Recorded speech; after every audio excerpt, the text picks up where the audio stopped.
this. Oh God, jeez, struggle out here is real, man. I've been having some technical difficulties. We're supposed to start at 6:30. You know how it goes. Technology, sometimes the struggle. It is what it is. I'm doing this live. Nothing I can do about it. Sometimes stuff happens, if you will. Welcome to the Reflections podcast. I hope y'all are having a wonderful evening. This is JB333. Again, I'm going to talk about looking at current world events with an unbiased perspective. And like, what does that even mean? Um, I actually been told by many people, those people that I work with, that I should talk about, you know, world events from a new perspective, because a lot of people want to separate everything that we experience from left versus right, and it's freaking insane out here. Doesn't matter which direction you go, you turn on the TV, you turn on the news, it's always the same regurgitated nonsense trying to manipulate you into believing what these people want you to believe. And my goal with starting my podcast a long while back was getting people to think for themselves more than anything. That's what I want people to do. Like you see it online, people do your own research, do your own research. It's important to do your own research, but it is also very important to know where to get the research from. Part of the things when I've been to taking college courses on it is knowing, how to vet a source, what is a reputable source. And a lot of people, bless their heart, they're kind of dumb. And you can't believe absolutely everything that you see anywhere. You should always verify anything anybody says in a video that you see. You should always go and verify it, at least from a somewhat reputable source. And oftentimes, that can be really difficult too. But like, you can't take, everybody's word at complete face value all the time. But in any case, so again, I wanted to talk about how you can look at current world events from a non-biased perspective without letting emotions control us, first of all. And why is that important? Because emotions, like when you take your emotions out of the equation, you start to realize that, hey, I can process this information a lot better. But when you emotionally react like a lot, most people do that are human, you react emotionally, and then you're suppressing your rational thinking mind, and you then, hey, I'm going to get online and I'm going to talk all this nonsense and present this viewpoint that is not complete. It doesn't contain all the facts. And the news media is absolutely famous for this. So they will present a title of an article in such a way that it drums up an emotional response. And a lot of times people don't look past titles. They don't look past the title of the article. They read the first paragraph of the article, and they know that. People know that. People know that the attention span of folks is small. So once you get the whole picture, you start to realize that, hey, man, like, this is not what it's saying at all. So how is it, how is that right? How is it right to do that? How is it right for them to present that information in such a way that it, manipulates people? Because that's what it really is. And journalists is supposed to be, when I've taken journalism courses, they tell you it's supposed to be unbiased. And when's the last time you've seen unbiased journalism? Honestly, you think about it when you watch any of these news sources. When is the last time anyone has ever presented something like non-bias? Um, but you can't name any because it's crazy. But so let's talk about a little bit about what makes a good journalist. So a good journalist needs a blend of skills and personality traits to be successful. So some of the most important ones is curiosity and inquisitiveness. Journalists are natural question askers and with a drive to get to the bottom of a story and uncover the truth. They are constantly seeking new information and different perspectives. This is key. It is absolutely important to seek a different perspective on anything, especially when you're doing a story, right? So strong communication skills. This includes both written and verbal communication. A journalist needs to be able to gather information through interviews, write clear and concise stories, and effectively present their findings to the public. Accuracy and attention to detail. Journalists need to be meticulous about getting their facts right. That means double checking the information, citing sources properly, and avoiding errors. Ethics and integrity. Journalists have a responsibility to report the truth fairly and objectively. They should avoid bias and sensationalism and strive to present all sides of a story. What you think about that one? Again, we were just talking about bias. So they should avoid bias, sensationalism, and strive to present all sides of the story. This is happening left and right all the time in our news media, like sensationalism, trying to say, "Hey, this is what this is saying, and I want you to believe this." And that's the stuff we have to get away from. That we have to stop believing. I mean, honestly speaking, I've never seen more people in society stop believing what the news is saying than I have in the past few years. I think people are waking up in mass and realizing that whatever it is, whoever it is out there, is trying to manipulate us and put us against each other. And, you can believe whatever it is that you want to believe, but the facts are out there. It's quite obvious that they want the population divided. Whoever it is, who knows, the corporate interests, the freaking Illuminati, whatever you want to call it, man. The people who have the money, basically. And they have no interest, just like George Carlin said, they have no interest in a population that is capable of critical thinking. They want people who are just smart enough to run the machines and not question anything else. But again, people are waking up in mass and realizing what is going on. There's there's tons and tons of examples one can give, uh, especially again over the past few years, at exactly the lengths that they'll go to keep us divided on issues. And a lot of times, like, things that come up are like racism, and they this agenda is pushed so much and keeps us fighting amongst each other, when in reality we all need each other in this country. Every single person is, we're all the same down underneath. None of that other stuff matters. And it is constantly being pushed and pushed and pushed, like we need to be separated, we need to be put in different groups. Why? Who benefits from a population divided? Who? I believe personally that they want to keep the worker bees making money and paying taxes, so that way we pay for this entire freaking system. Let's be honest here. So let's talk about more things that make a good journalist. Persistence and determination. Unearthing a good story often takes effort. Journalists need to be persistent in their research and follow leads wherever they go, wherever it takes them. Empathy and interpersonal skills, building trust and with sources is essential. That's irrelevant. But when you read the truth about what makes a good journalist, um, and apply to it what you see every day, you realize that we are being manipulated, right?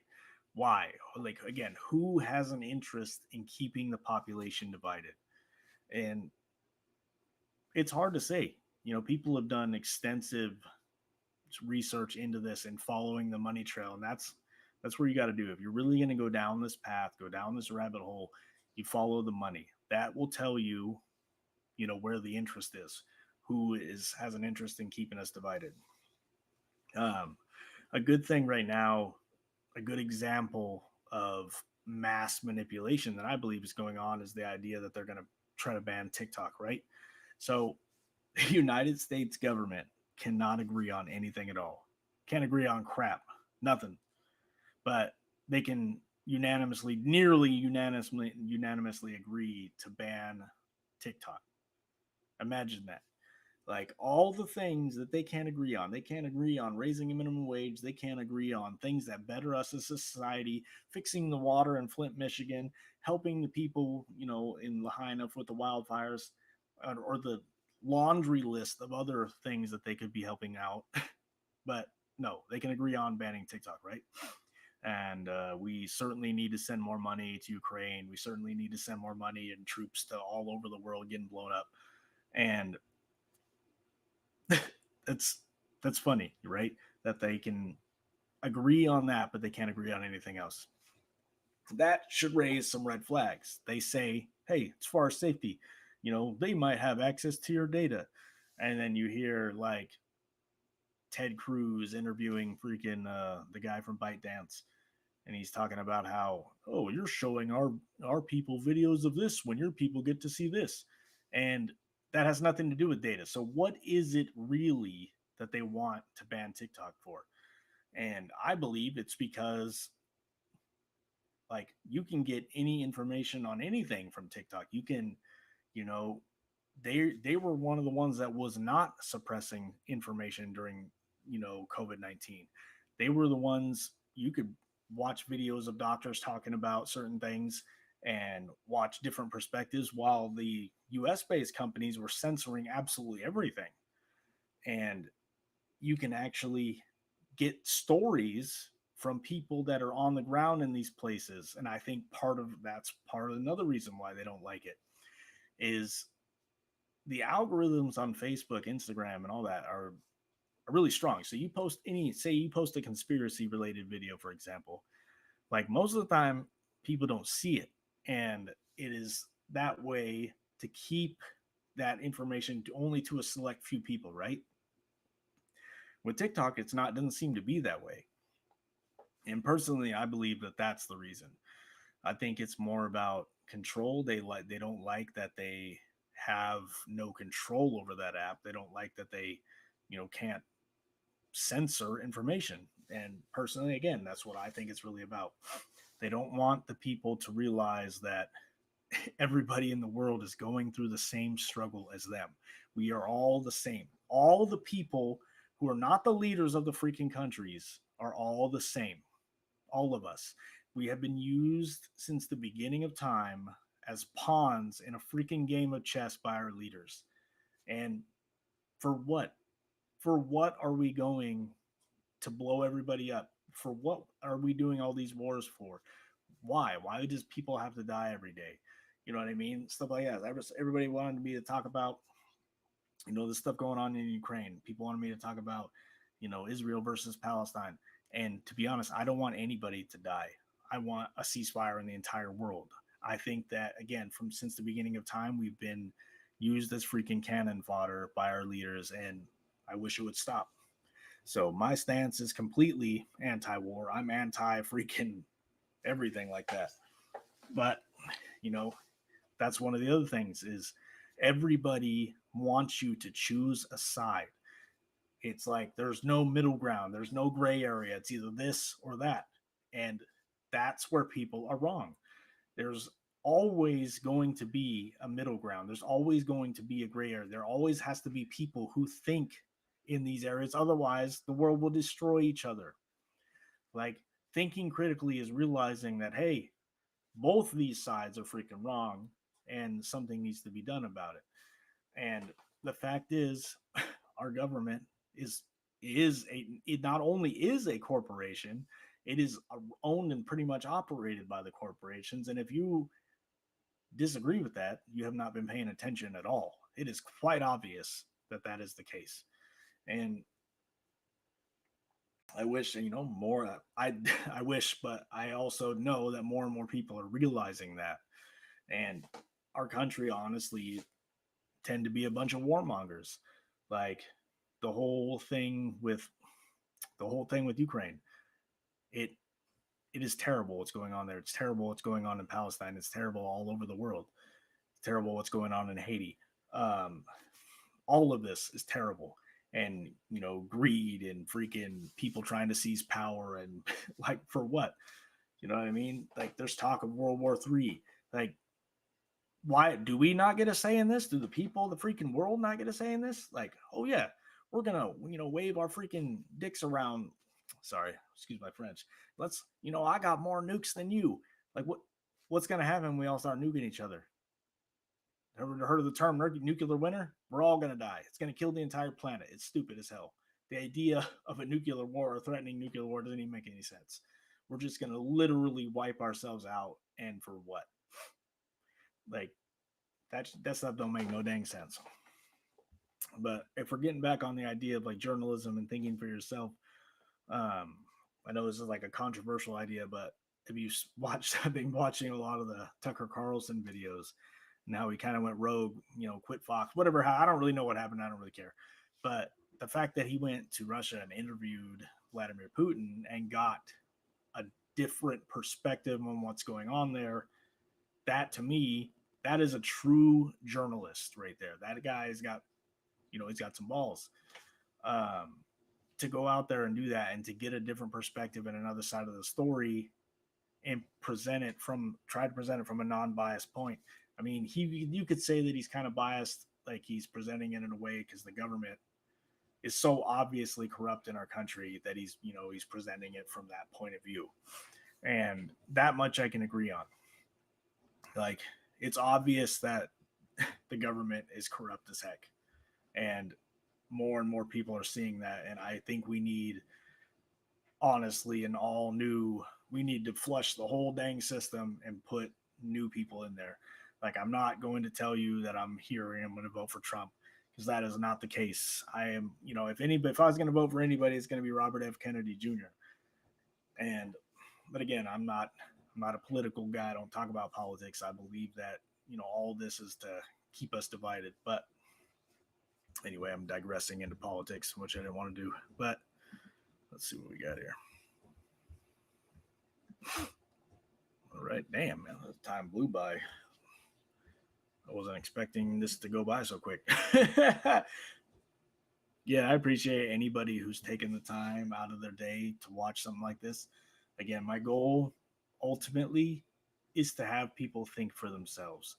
And if I can get one person to think for themselves and start to question the world around them and realize that they are more than what they say, and to stop letting other people do their thinking for you, then I've won. In my opinion, I've won a small victory. But let me know what you think in the comments about true journalism, and let me know how I'm wrong and how somebody should be president or somebody else should be president. By all means, let me know that Democrats are all bad or Republicans are all bad, and not realize that you guys on both sides sound exactly the same.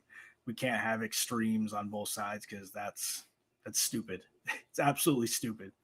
Like, it's okay to support this and also support that and also support this and think this is wrong, but you don't have to go all the way on this end of the freaking spectrum on both sides. You know what I mean?